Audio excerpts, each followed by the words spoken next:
So Chris Tuff was one of the first advertisers to work directly with Mark Zuckerberg in 2006 and filmed one of the first viral videos, which landed him on the front page of the Wall Street Journal. The youngest partner in history at 22 Squared, a 100-year-old advertising firm, he is a pioneer of the social media digital marketing space. Tuff's natural ability to connect with his nearly 80% millennial and Gen Z workforce led him to publish the national best-selling Millennial Whisperer book in 2018. A global movement soon followed as Tuff shared lessons on empathy and genuine connection at work on some of the largest stages in the world, including the Fortune 500 company Nike. In 2021, Tuff shifted towards connections outside of organizations in writing his latest book, Savior Asks. He's interviewed some of the world's greatest leaders and entrepreneurs and is publishing his handbook to equip everyone with the tools to become a better salesperson and networkers through the focus on authenticity and connection. This book, he highlights the real world examples of assholes and techniques such as SHAWSHANK. I knew you'd like that one. Yeah, it's funny. And SHAWSHANK. Yeah. We'll talk about it. Perfect. Tuff likes to leave audiences with stories they remember and free tactics that they can immediately implement. Tuff is a highly accomplished digital marketer, investor, business development leader, and public speaker. When the Vanderbilt graduate and advocate of empathy and connection disconnects from his passionate work, you'll find him spending time with his wife, 2 daughters, chasing chickens around their Atlanta home, or kiteboarding. So with awesome. that, I'll turn it right over to you, Chris, to get going. All right. Well, I'm going to dive right in. So I'm going to talk for about, I think 35 minutes. I should probably put a timer on. Should I check you guys on that? I've got a couple of guests with me too in the background here. So I'll talk for about 35 minutes and then we'll just do Q&A. But the biggest thing that I want to accomplish today is I want to make sure everyone that is leaving walks away with something tangible that they can start applying in their life immediately. That will cost $0 investment, that will have a massive impact. So as you're looking at this stuff, figure out what is it that you want to take away. But first, quick exercise. So I want everyone that is listening or watching to cross their arms. So, and even you guys in my background, I've got my own mini audience in my cabin here. So I want you to cross your arms, all right, just like this, and see how that feels. And it should feel natural. Now, what I want you to do is I want you to uncross them and do it the other way. I see some awkwardness behind me as they do it, and you probably feel a little awkwardness too. The reason for this is neuroplasticity. Neuroplasticity is the backbone of what it is to have a growth mindset, which is the opposite of a fixed mindset. And why this is so important in neurosurgeons, which I've actually done a couple big keynotes with, and I spelled neuroplasticity wrong, which was hilarious, but they will tell you that for so long as scientists, we thought the brain stopped developing after puberty and that it was kind of done. But neuroplasticity is actually the opposite of that, that our brain is always developing and it's creating new synapses. And the best example of that is why that feels so uncomfortable the other way is because you don't necessarily have that pathway created in your brain. And so as you look at some of this stuff, as you look at your life, as it relates to networking, some of this stuff will feel uncomfortable. And that is neuroplasticity at work. And the key is do it enough and it will start to feel like habit. So choose a growth mindset. I love this quote by Phil Knight. You know, let everyone else call your idea crazy. Just keep going. Don't stop. Don't even think about stopping until you get there, and don't give much thought to where there is. Whatever comes, just don't stop. And I got this out of Shoe Dog, which was Phil Knight's book, as I was on my way to keynote at Nike. And I think this is the essence of what I am trying to inspire in all of you is more tenacity and resilience. And I actually have a fellow entrepreneur here who is the founder of Gia Penta, which is one of the fastest growing lingerie brands here. And we were just talking right before this about her ability to ruthlessly pursue her passion to bring lingerie into the world and to just continue moving forward no matter what gets thrown her way. And this is how you end up succeeding, like Chris over here. So make sure that as you're going through the world, tenacity and resilience, that is how we bring some of this growth mindset to life. And the other thing that I think is so important is understand what your purpose is. Not only understand what your purpose is, but put a stake in the ground. Otherwise, you are flying blind. Not only do I know my purpose to inspire and connect, but every single person around me knows that my purpose is to inspire and connect. And so anything that I choose to end up going forward with, it's got to follow this idea of inspiring and connecting.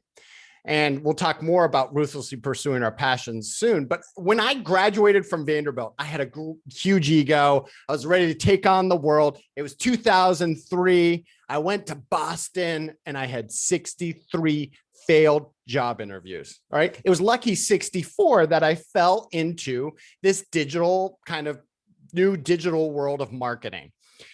And I made 5 lateral moves. I was an account executive there. I sucked at that. I was a copywriter. I was the worst copywriter in advertising history. And then I kind of fell into this place with Mark Zuckerberg of social media as Facebook was expanding from colleges to the general public. And so for the first time ever, I was kind of helping create these products with a fairly unknown entity known as Facebook. And we started to find a lot of growth, as many can imagine.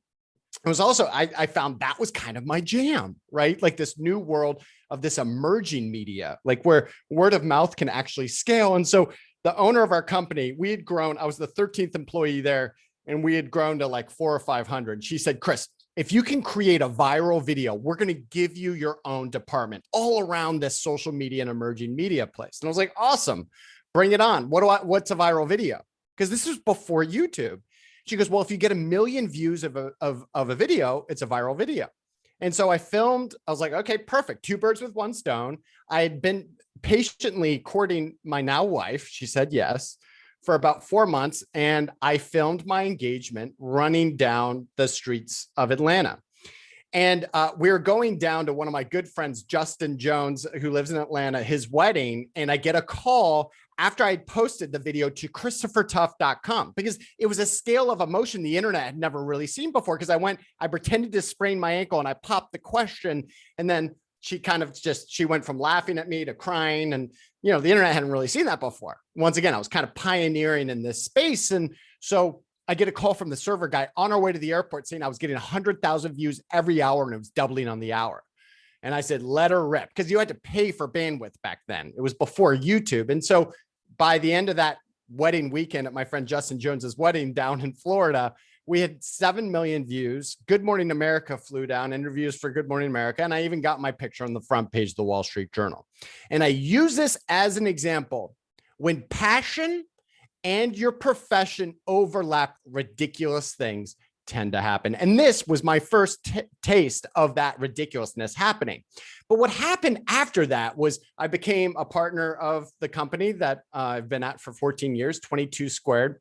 And I'd lost kind of that desire and passion around digital and social media. It didn't fire me up as much. But what I did love to do was to inspire through, especially the younger generations. And then listen, I'm 41 years old. I'm right on the cusp of Xer and Millennial. And so I decided that I was just going to put all my time and effort into, we have 400 employees at my firm. 90% are younger, mostly millennials and Gen Zers. I'm like, I'm just going to put all my efforts into them. And I found it to be really rewarding, but I was also able to have impact, massive change within both the organization and these individuals. And so I was introducing myself at a executive retreat as I was no longer the digital and social person. So I was like, well, I'm kind of like the Millennial Whisperer. And then shared my story. And then the executives at this executive retreat were like, tell me what you do. I don't know how to motivate these guys. And fast forward, I sold over 100,000 books. It's been even translated into Spanish. And actually, it's funny, the guy who does the voiceover for my audiobook is like some super stud Mexican soap opera. So I tell my wife that the closest thing they could find me was this like total stud in Mexico to match me. So that makes me feel better. And she just laughs at me. But in that work, one of the things I noticed is that older generations, especially boomers and Xers, they have this idea that passions and profession are mutually exclusive. You go to work to work. You don't go to work to have fun or to laugh or to find your family. You go to work to just put in the time. Now, the younger you get, the more of an expectation that passion, purpose, and profession will all overlap, right? This is where work does not feel like work, because you're just kind of like right now, talking to you all, or my meeting with Chris right before this, as I'm trying to connect her with different people, that's my work. And it's the most beautiful thing in the world because I love doing it. And the younger you get, especially for you all, there's this expectation that this exists. And the biggest thing that's getting in the way, I think, from leadership is what Tony Robbins, I did a little bit of work with him. He introduced me to this concept of LAE.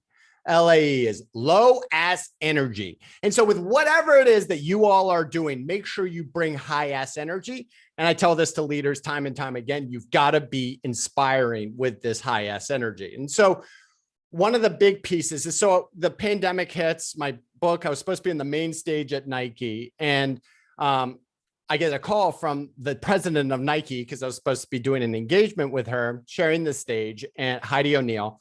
And her assistant was like, okay, listen, the world's shutting down. This isn't going to happen. And so one of my big things is you can't really dwell in something for more than 2 hours. So I call it my 2-hour rule. So I'm like, okay, what am I going to do now? And I'm like, well, actually, I'm going to write the book that I was really born to write. And I go back 5 years ago, I did a guest lecture at HOD at Vanderbilt. And it was how to network like a mofo. And it was one of the best receptions I've ever gotten. I think it was like the highest rated guest lecture of the year. I'm like, what if I wrote that book? And that is how Savior Asks was born. Because if you look at my life, or if you look at people like Chris, who's here, our inboxes are just filled with people going in for asks, instead of going in with the intention of a connection first. I had 700,000 unread emails. 99% of those are people going in for an ask. So as you go out into the world, everyone, or as you're in the world, do not go in for your ask too early. And we'll talk a little bit more about that in a second. But the other thing, as you also look where it is that you want to fall, I get so many people coming to me now in their midlife, and they're like, Chris, I'm a lawyer and I'm miserable. I use lawyer as an example because I feel like it's an easy one to commiserate with if you are not in that mindset. And I'm like, okay, so why'd you become a lawyer in the first place? And they're like, well, because my dad was a lawyer. And I operate with this mentality that if you can dictate and understand, put a stake in the ground to what your true purpose and passions are, life should be a ruthless pursuit of those passions. So ID your passions now. What fires you up, what fuels you up, and put a stake in the ground. You can change it in the future, but do not mistake those passions that you are articulating with FON.K.U, which is the fear of not keeping up. Do not let Instagram or what your friends are actually posting about or excited about to influence what it is that you are truly passionate about with. I want to tell a quick story. So my junior year in college, at Vanderbilt, I wanted to go to London to essentially figure out why my British father didn't hug me. And so I ended up figuring that out quickly within my first 2 weeks of being in London. But I went through NYU because Vanderbilt didn't have a program there. And so I quickly fell into this group of guys, and you guys can see the pictures here. Everyone had one of these really weird, nuanced passions that came to surface. The guy on the far left, he liked to party. His name David, and he liked to party, as you can probably see here. The guy on the far right, he was amazing magician. He would actually do these magic tricks at pubs, and we would have a crowd all around us. And then the other, oh, that's me with the hat. And then the other guy was really passionate about comedy. And the unfortunate thing about this guy is he wasn't funny at all. He was the least funny person I ever met. And his massive passion was around comedy. And so we were like, all right, dude, well, you talk about this comedy stuff so much. Why don't you practice in front of a crowd? We're in London. Why not? And so we went to kind of that typical dark place underneath the pub. There were like 5 Brits there. Everyone was smoking, and he did his stand-up routine. And it was the worst, least funny stand-up show anyone had ever seen. I actually think people threw stuff at him. And it wasn't until after that we were like, all right, I don't know if this is going to work. And 3 years later, okay, fast forward, he had dabbled a little bit more with our semester there, but 3 years later, he calls me, and he was in the digital world as well. He would use me as a sounding board here and there around Google and stuff and what their changes were, blah, blah, blah. And he calls me, he goes, Chris, I'm coming down to Athens, Georgia, where UGA is. I'm like, oh, awesome. What are you doing? Are you doing some like digital media stuff? And he goes, no, I'm actually doing stand-up at the Georgia Theater, which is a big theater in Athens. I was like, doing what exactly? And he said, I'm doing a stand-up routine. I was like, no, you really kept at that? He goes, Chris, every single day since I left our time in London, I've practiced and honed this whole thing. And now I think I'm actually pretty funny. I'm like, all right. So I met him up at the show and he was funny. And that was Aziz Ansari. Aziz has went on to go and create Parks and Recreation. He also, hosted the MTV Music World Awards, blah, blah, blah.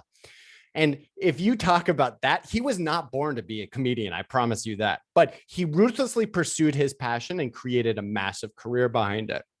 And one of the things that I tell everyone is what this passion, what this purpose, when you start then going out into the world and doing even entry-level jobs, you will start developing your first currency. And your currency is that thing that you begin getting paid for, that ideally is in your passion and your purpose. But that's why then people end up seeking you out for advice. For example, mine was digital and social media. I like to think of it as almost like a jet stream. So you got like that. I went back to my oceanography days at Vanderbilt, and you got this jet stream. And then off of that, you've actually got these kind of separate, because the truth is in your entry-level job, it will not satiate all of your passions and your purpose. It might only even hit like 10% of it, and that's okay. It's with the things that you do outside of that main job, what I call kind of side hustles, where you create these eddies. And some of those eddies over time will actually take on their own power so that they might even overtake your currency. But once again, the key is that we do these things to practice that neuroplasticity that I initially talked about. So if you took me, right, I was the digital and social guy. That was kind of my main currency. That's why everyone would reach out to me. But what happened is with time, I then published a book that sold 100,000 copies. Now, if you actually Google me, that became my currency. My side hustle became my currency. And that's how I then was able to open up doors with places like Nike and others. And then, I'm always curating new things. And I've actually become pretty nuanced and an expert in what I would also call my kind of my second side hustle, which is how to build businesses and scale them from passions. And so I've got countless examples of this, of people that I've, as I've been writing the book, taken under my wing, whether it be my friend, Bert Weiss, who's a nationally syndicated radio show host. Now he's got a multi-million-dollar company, taking radio talent and diversifying them into digital. Because his currency, when he came to me, he was like, what am I going to do? Like, I'm making a lot of money, but like, I'm uninspired. I was like, Bert, your currency is you get people to listen to you every day for 4 hours. Who else can do that? Meanwhile, everyone and their dogs creating a podcast. Go become that guy. Fast forward 18 months later, it's a multi-million-dollar company. Or my friend, Peter Bolden, he was a dentist. He owns Atlanta Dental Spa in town. He had written a book, had a podcast with his friend Craig, and same sort of story. They were getting a lot of traction, but they weren't really making money. I was like, dude, I can show you how to do that. Fast forward, multi-million-dollar company. So I'm telling you, this stuff works. And one of my favorite sayings is the riches are in the niches. And so even if you have the most nuanced of passions, in this case, lingerie with Chris, right? They might be that, right? Or it might be my friend, Dan Miller, who his passion was actually really around building an orphanage in West Africa with his 2 daughters. And so he had actually started to really find his first currency in buying and selling camera equipment and then putting them out onto Amazon and making a profit off of it, and started to do really well. So he turned to his daughters and said, listen, we are all going to figure out what my side hustle is going to be to build this orphanage in West Africa. What should we do together? His daughters are 11 and 9, similar to my daughter's ages. And they said, well, what about American Girl dolls? We love those. He goes, great. What do you want to do? He's like, what about clothes? So you can't get any cool clothes, and it's way too expensive when you get it through the catalog. He was like, awesome, let's do it. So they started manufacturing clothes. And as Chris over here can attest to, it's expensive and it's hard to scale manufacturing. So he then came up with the idea. He was like, well, what if we just sold the outline of the doll clothes for the American Girl dolls? What if we just had a downloadable PDF and we sold that instead of having to do it all? Fast forward, he's doing over $3 million a year selling the outlines for doll clothes on Amazon. So once again, these things work. And as you look at networking, as you go out into the world, it's important to know what you already have. As a college student, you're like, well, what do I have to offer? Like Chris, he's got tattoos, yellow glasses. He's got crazy connections already. Like, of course he's a super connector, but what do I do? So I say that you all have stuff that's built in. First of all, you are all digital natives. There's this saying that they were swiping before they were wiping, which I think is so hilarious, but you all are true digital natives. You already have a step up from a lot of the older competitors out there for these jobs because you are digital natives. So not only that, but think about yourself as Google, right? One of my friends actually said, Chris, there's a saying, go to Chris Tuff for free stuff at in my kind of environment, because anything you need, I can usually find it for either a discount or free.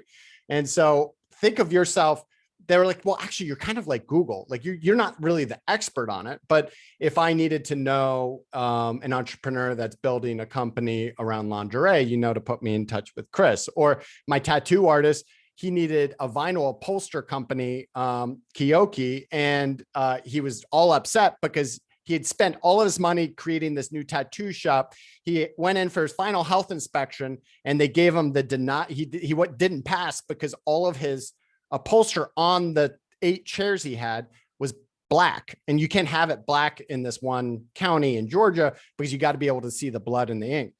And he called me crying. He was like, I'm out of money. I don't know what to do. Like, I'm like, oh, well, actually Heather Breedlove, who's a good friend of mine, she's the #1 vinyl upholsterer in the world. Like, she'll hook you up. 24 hours later, he had all new vinyl upholstery on his chairs and he was in business. And so people go to me for lots of these different things, right? And so as you look at yourself, if you were to be Google, what are people going to you for? That should then act as that foundation of what you are building your network around and offering. Here's the other favorite tactic I have. And when you understand your purpose, when you understand your passions, you can then articulate your dream. And if you tell anyone, it doesn't matter how influential or how big they might be, if you tell anyone your dream, 99% of the time, that other person will do anything in their power to help you achieve it. Because guess what? As human beings, we are good people, no matter what you read in the news and whatever. And so one of my favorite tactics, as long as you're being genuine to what that dream is mask your asking your dream. And I learned this as I was writing the book and I was being connected with crazy influential people. Actually, it was through one of my interviews for the book, Alexandra Wilkes Wilson, who's the founder of Guilt Group and really one of the leaders in the world for female entrepreneurs. It was Alexandra, after interviewing for the book, that introduced me to Chris. Like, it's so cool. But I would always end my conversations the same way. And I would say, I'm going to practice my favorite tactic in my book. Are you ready? And they go, yeah. And so I was talking to this guy, Jason Drotwine, who's a great example of someone that ruthlessly pursued his passions around cats and dogs. He created a veterinary clinic. He then went on to sell this veterinary clinic for $2.8 billion with a B dollars. And he was introduced to me as a guy that rented out Kelly Slater's surf ranch every year. And I was like, oh my God, it was a cousin of a buddy of mine. I was like, I'd love to meet with him. And in our conversation, he's one of the stories in the book, but what I love using him as an example of is this in action. I said, listen, Jason, I'm going to practice my favorite tactic. It is my dream to create a handbook, whether you just graduated from Vanderbilt or you're a blue-collar worker that feels stuck in their job, or you just want to become a better networker and seller. Who is it in your network that I have to connect with? And he lights up. Jason, kind of long hair, like probably, I think he just smoked a joint, to be honest. And he was just so chill. He was like, you've got to connect with Raymana. Do you know who Raymana is? I was like, Raymana, I think so. He's a surfer, right? because I follow surfing. I'm obsessed with kiteboarding and surfing. And he goes, yeah, he's Kelly Slater's right hand. And Raymana is the greatest connector of billionaires in the world because his currency is surfing. He is the king of Chopu, which is the gnarliest break in Tahiti. But he also is the one that when people rent out Kelly Slater's surf French, he's the one that teaches them. And Raymana and I have a bond that is deeper than anyone else I have one with. And it was created 3 minutes into our relationship. I was like, tell me more. He goes, well, Raymana, 3 minutes in, I was on the back of his jet ski. He turns around, he puts his hand on my heart. He looks into my eyes and he said, I love you, brother. And he pushed me off of the jet ski.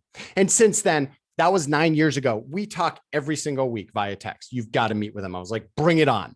Literally 12 hours later, I get a call and it says French Polynesia on my cell phone.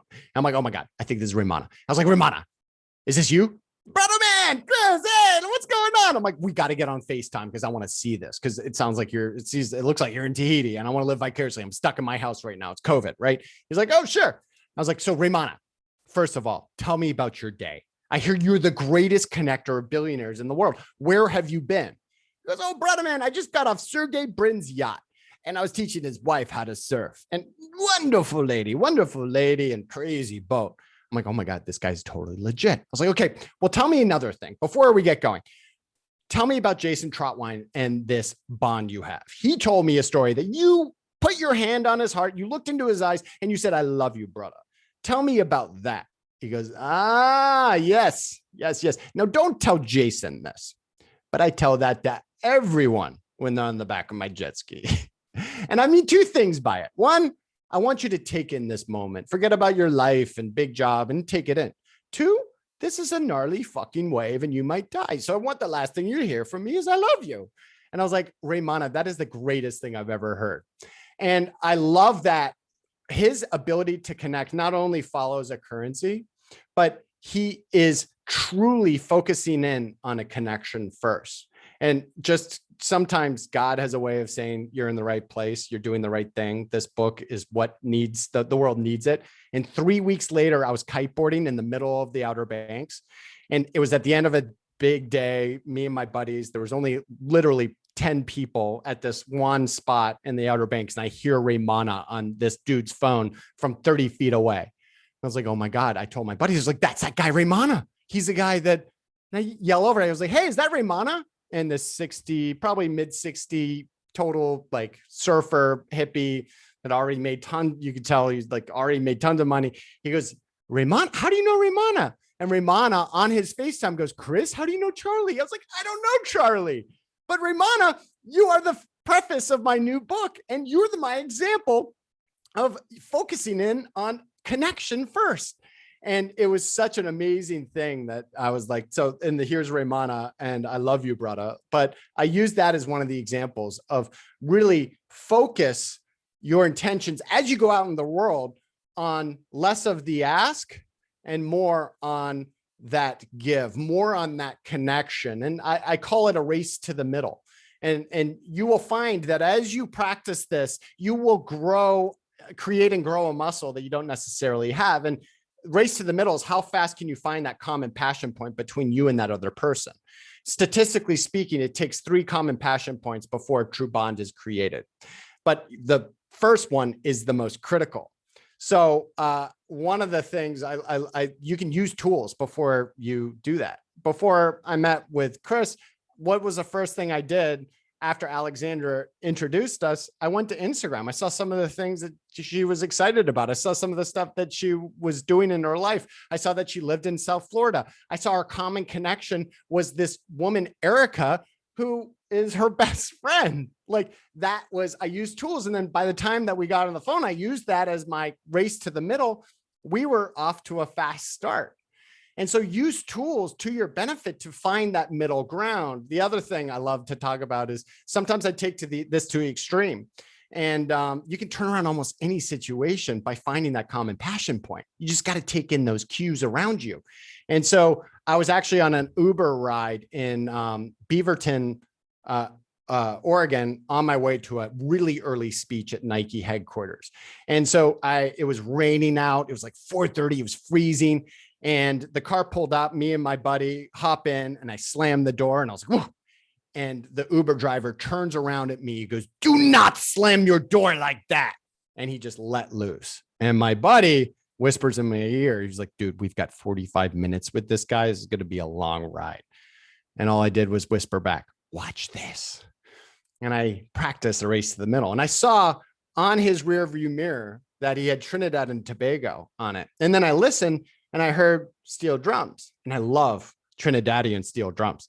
And I mentioned to him, I was like, dude, is that Trinidadian steel drums? I love steel drums. And he kind of lights up. He's like, yeah, that's where I'm from. That's where all my family is. I was like, I have been dying to get to this one beach there that's kind of secluded. And, and I explained it right near the airport because it's an epic kiteboarding spot. And he lights up. 45 minutes later, he drops us off at Nike headquarters. I now have his cell phone because he wants me to visit his family when I go down to Trinidad so we can all hang out together. And so I use that as an example. You can turn around almost any situation. But as you look at your networking, you've really got to figure out, once you have that race to the middle, what is that give? What is that thing that you can offer up versus that ask? And there's no worse inbox email for me than, hey, Mr. Tuff, can I pick your brain? Instead, focus in on some of these other things where you can potentially offer value and prioritize connection. And in sales and networking, one of my favorite verbs that was introduced to me in 2012 was actually after I closed one of the biggest deals of my life with this serial entrepreneur. His name's Jason Beckerman. And we were at the dinner table celebrating this multi-million-dollar contract that he had inked with my agency. And I turned to Jason. I was like, Jason, just from a networking and sales perspective, it's crazy. We met 6 years ago in a closed Facebook group. And here we are signing the biggest deal of our lives. Tell me how did you do that with me? I'm so all over the place. I'm ADHD. I'm not easy to get in touch with. How did you do it? He goes, I Shawshanked your ass. And I was like, oh my gosh, Shawshank. What is that? He was like, Shawshank Redemption, Andy Dufresne. He chipped away to get out of the prison. And every single week for the last 6 years, I've had a touch point with you. It's been on Instagram message. It's been on Facebook message. It's been on text, but every single week I have Shawshanked my way to where we are now. And I said, oh my gosh, I just got a call from the CMO of the Home Depot, Trish Mueller. And she was trying to hire me as her digital and social person on LinkedIn. And I was kind of rude because I said, if you want to hire me, you can hire my agency, blah, blah, blah. And I got her cell phone. I'm going to call her and I'm going to Shawshank them. And so I call her, I say, listen, everyone's full of crap in the digital and social world. I don't want to give you, I'm not going to try to ask for your business or anything. I'm just going to come down there and help you not hire an idiot. And so I went down there and I ended up doing a presentation about what I felt like, just writing on a whiteboard, what I felt like what they needed was in this job and the person. And it was her and this guy, Mike Hibbison, who is their head of marketing of the Home Depot, massive organization. And I just left it. And I was like, listen, if you ever need anything from me, just let me know how I can help. And I then went and did 3 speeches for free, right, to their merchant group, blah, blah, blah. 14 months later, we got our first project for the Home Depot. And that was like a $40,000 project around college game day. And fast forward, that was in 2012. Fast forward, we now have 120 employees and a separate agency, pretty much solely for the Home Depot. And so I love this. As you look at those relationships, Shawshank them. As you look at trying to get introductions to me or people like Chris here, Shawshank them and develop it with time and use tools to do that. And one thing in interviewing the greatest networkers in the world, creating relationships is fairly easy. It's sustaining them that's so difficult. So a lot of you might, say and make a connection with me after this on Instagram at Tuff22, by the way, or with Chris at Giapenta.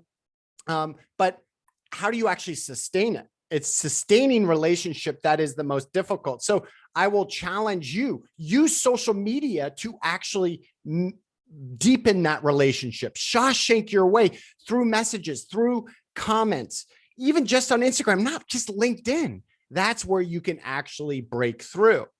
And The other thing I challenge everyone to do, as soon as someone comes to your mind, go ahead in that moment, send them a video message, send them a text. Say, I was just thinking about you. I don't really need anything, but I hope you're doing well. Like, I just saw that picture of the dog you adopted. It looks adorable. Tell me more.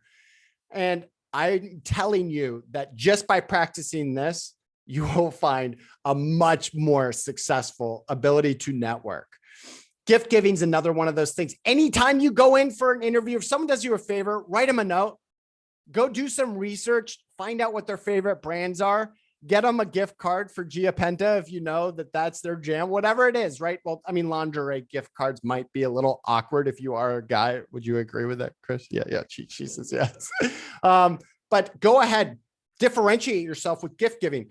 There was one year I invested in a stock startup before stocks were big. And I didn't give anyone my business card. Every meeting I went to, I gave them a pair of killer $22 socks, which I got for $4. So just go ahead and use that. And so once again, send a thank you note, get creative. I take things to the nth degree. I had met the head of marketing for the Big Green Egg, and it was on the 10-year anniversary of Facebook that I actually saw him being interviewed on the Today Show. And Al Roker said, well, what are you going to do to celebrate Zuckerberg? It's 10 years. And he said, well, I think I'm going to get a grill. And Al Roker goes, well, you got to get a Big Green Egg. I saw this, and I'd been, working with Zuckerberg from the early days. I had his assistant's text mobile number. So I texted her. I said, listen, I'm going to send Zuck a Big Green Egg, because the head of marketing, I think, can make it happen. So I created this with our creative department, this card, and I sent the largest package to ever be delivered, 2 tons, to Menlo Park. I get a call when it arrived, and they're like, Chris, this is ridiculous. Like, how am I even supposed to give this to Zuckerberg to get home? I was like, I don't know. He's Mark Zuckerberg, but have him figure it out. And I was told through friends that he actually used it, but I didn't believe it. And then when Zuck went live for the first time ever using Facebook Live, and if you anyone remembers, you guys were like probably just being born, but he was actually encouraging everyone to go out and vote. And so it was in every single feed of Facebook users, because it was the first time Facebook Live was going there. And he did the whole thing in front of the Big Green Egg that I gave him. So what did Big Green Egg do? They called me. They said, Chris, we've got 110 million views of our Big Green Egg, and we can't even keep them in stock because of this Zuckerberg thing. Come down. We're going to give you as many Big Green Eggs as you want. So I hired 2 men in a truck. I picked up 10 brand new large Big Green Eggs with teak tables, and I delivered them to executives in Atlanta that I knew were into grilling, that I kind of needed to create reciprocity with. And guess what? It worked. And, a couple of last things, as you look at the networking, don't just go meet someone for coffee. If you know they're into mountain biking, invite them to go mountain biking. Or sometimes I get ridiculous.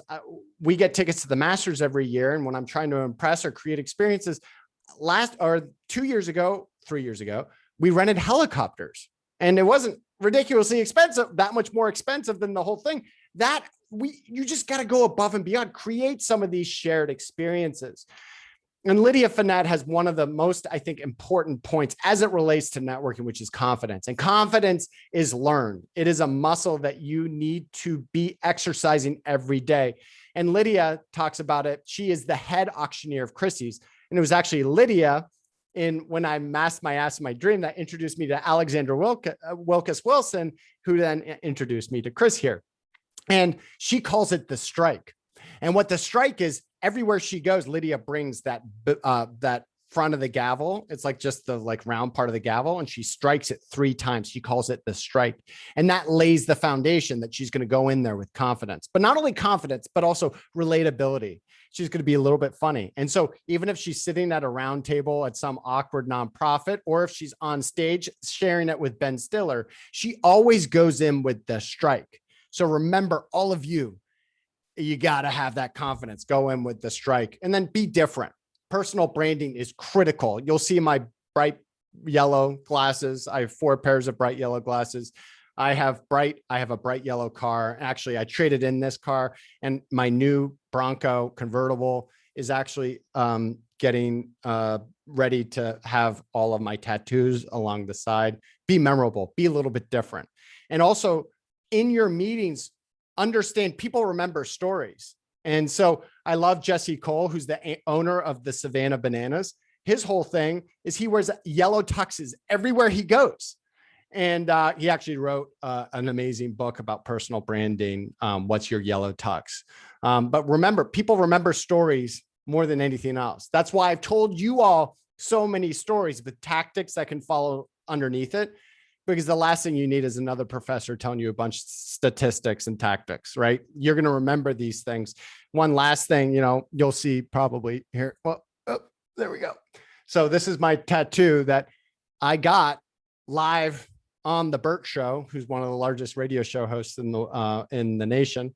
And I turned to him and I said, listen, you're going to have me on the Burt Show when I launched the English version of the Millennial Whisperer. And he was like, yeah, right. I've got a bunch of middle-aged women. Like, what do they care about Millennial Whisperers? So I was like, well, I'll make it a good PR stunt because statistically speaking, the greatest difference between boomers and millennials is actually their appetite and acceptance for tattoos.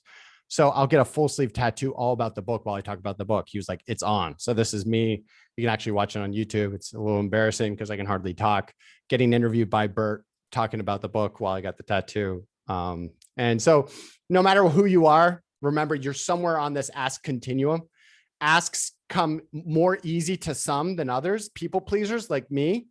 I let the ask pass me by, and so on the far left, those people where the ask comes super easy, a lot of the times they're assholes. They're the people going in for like 3 asks in a row. So be wary that you're not the asshole, but then also don't be that person that I tend to be, which is you let the ask pass you by.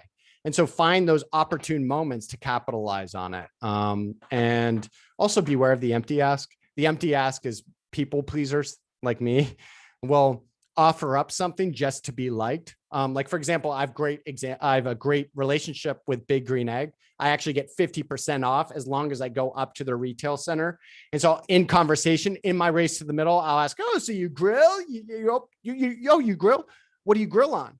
Oh, you don't have a Big Green Egg. Well, I get 50% off. I can drive you up there, blah, blah, blah. And then they call me 2 weeks later and they're like, hey, Chris, do you want me to bring my pickup truck? You want to take yours? Because I'm ready to get that Big Green Egg for 50% off. And I'm like, what?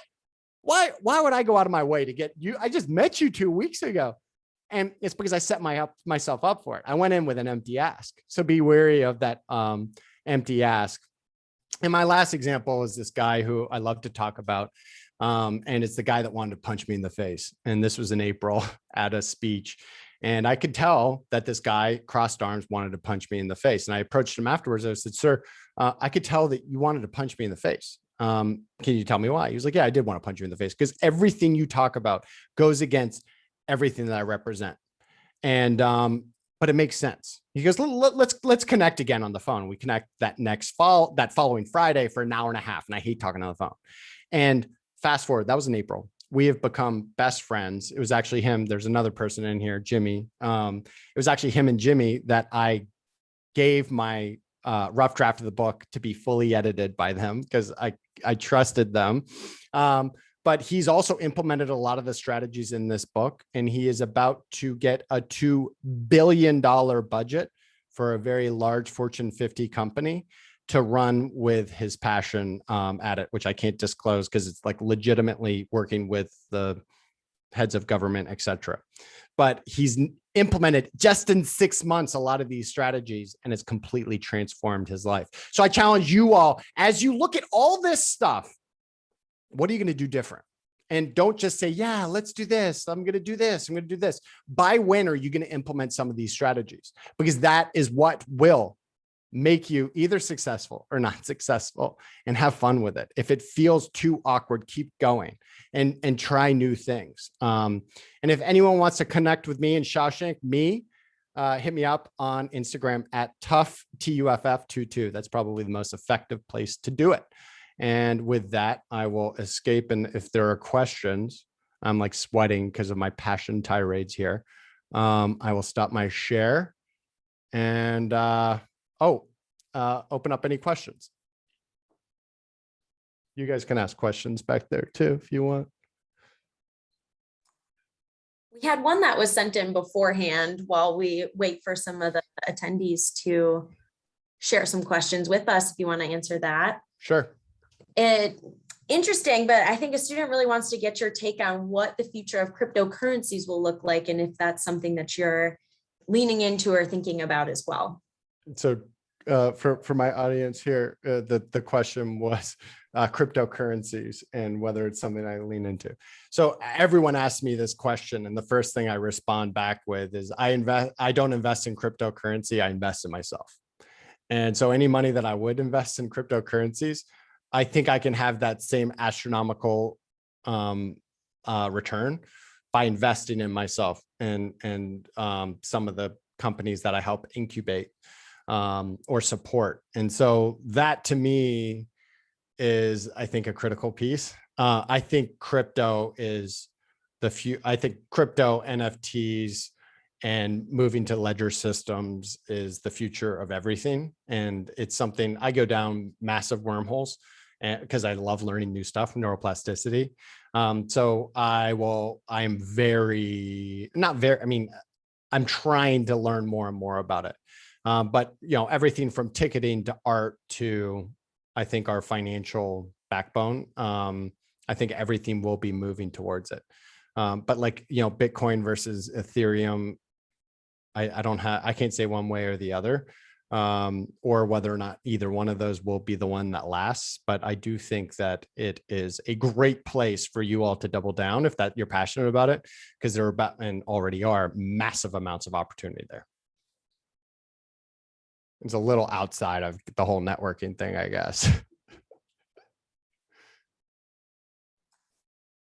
Perfect. Thank you. And it's great to hear kind of your perspective on telling stories, things, because as a career coach, we work with students all the time and helping them craft their narrative and how their experiences can lend themselves well to their passions, their careers, and what that looks like long term. And one story that I always tell and share with students is about an alum who, for his interest section on his resume, said that he loves making beef Wellingtons. And he said throughout his interview experience, he was known as the beef Wellington guy. Yeah. Helped him get the jobs that he had. And people were always like, oh, you're the one who talked about that, so he created and crafted his narrative. So it's great to hear your stories and examples of how that's very consistent with the things that we're telling and sharing with students. 100%. Yeah, no, I love it.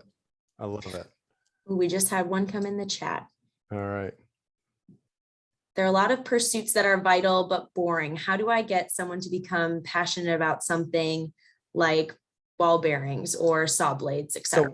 So the question for my audience in my cabin here was, how do you get someone to become passionate about something like ball bearings or saw blades? And I'm going to go to one of my other favorite interviews for the book, who was a guy actually out of South Florida, which is where Chris is from, who had created a flooring company. And he sold it for a lot of money. And his name's Randy. And Randy and I connected immediately. And we talked about how flooring is most likely the most boring commoditized product, just like saw blades or ball bearings. And where it gets cool is that here he is the most passionate person in the world. And so much so he's actually got a very big livable sailboat that he keeps down in the Caribbean. And he has a hard time going down there because he never wants to leave his business, this flooring business, because he gets so excited. And so why that is because it's no different than any business that's built around a passion like Major League Sports or doll clothes, or take any company. It's no different in the inner workings, right? You still have a team, you still have the camaraderie, you still have the celebrations. So it doesn't really matter what it is that you're selling. You've just got to make sure that you, at all of those places or whatever you're creating, you want to create an environment where everyone can thrive. And so I think, and this is really my last book, The Millennial Whisperer, is that you'll find that a lot of your employees might not be as motivated as you would want because of what you do. So it's up to you as a leader to help give them side hustles or give them the ability to pursue side hustles, as long as it's not a competitor of whatever you're creating is, and to act more as that mentor and coach for them. And that's one thing I do myself. And I tell every single executive that I meet with, go and be that mentor and coach and help people hone, craft, create that purpose and their passions, and then allow them to pursue that in their jobs by giving them 20% of their time or whatever it is you decide upon to allow them to scratch those itches. But a lot of the stuff that they're looking for in whatever those, quote unquote, ruthless pursuit of passions are, can be found within your own walls, no matter what it is that you're creating or do, even ball bearings. Boom. Hopefully that was perfect. good. Thank you. And we have one other question that came in that was really insightful. What is your take on mentors, and what's your take on how to get one? On mentors? Yes. Yes. Massive. I think it's one of the most important things that all of you all can get, and I think will be the foundation of your job search. So, for example, Chris here is in a hyper growth company, Giapenta, and I'm actually almost a mentor for her, and I help open up doors without having. I'm not a part of Giapenta, but I'm a mentor for her as I look to help her hone and craft their story for Giapenta, but also open up some of these investments. So it's massively important. Mentors, like, go find a mentor. Like, it's so, there's a saying when you're raising money for startups, ask for advice first and money second. And I think the same is true for mentors. Like, go ahead and get a coach, like get someone that can take you along, and you'll be surprised that they can do a lot more. So how could a student seek one out if they're like, it'd be really great to go into this? Where do I even begin to find one, or what recommendations would you have for finding? You've got to get out. I mean, they're all around you, whether it be through your friends that have graduated before at companies that you hold on, a pedestal, or in every day in your day-to-day, even just going to get coffee, there are people all around you that could potentially be that mentor. The key is starting with a connection and then growing that and understanding who's the right fit for that. Once again, like, when you go in also with that kind of masking your ask with your dream, like if you articulate your dream to enough people and you're very specific about what it is that you're trying to get into, people will go out of their way to help you help open up doors and those introductions for those people. And it's those people that you'll want to bring on as your first mentors. We got a couple more questions here, huh? Yes, a couple just came in. So one is, in trying to go in with the give and avoid showing up empty-handed in a meeting, what can I realistically offer to a CCO, CMO of a multi-million-dollar company that they don't already have or have access to? Good question. Well, I mean, a lot of those multi-million-dollar companies, they can't take gifts under $200 anyways.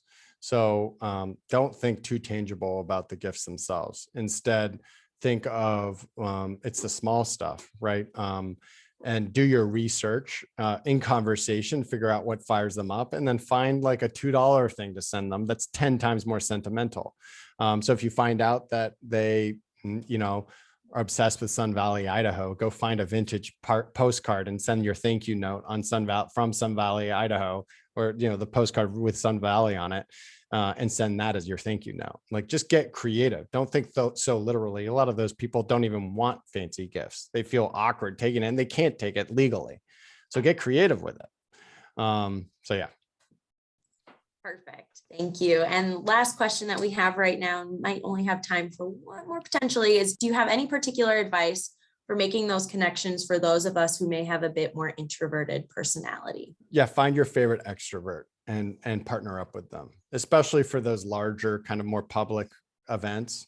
Find your extrovert to your introvert and let them take care of those tough situations of trying to find that middle ground or opening up those conversations, and then go in behind them and follow in their wake.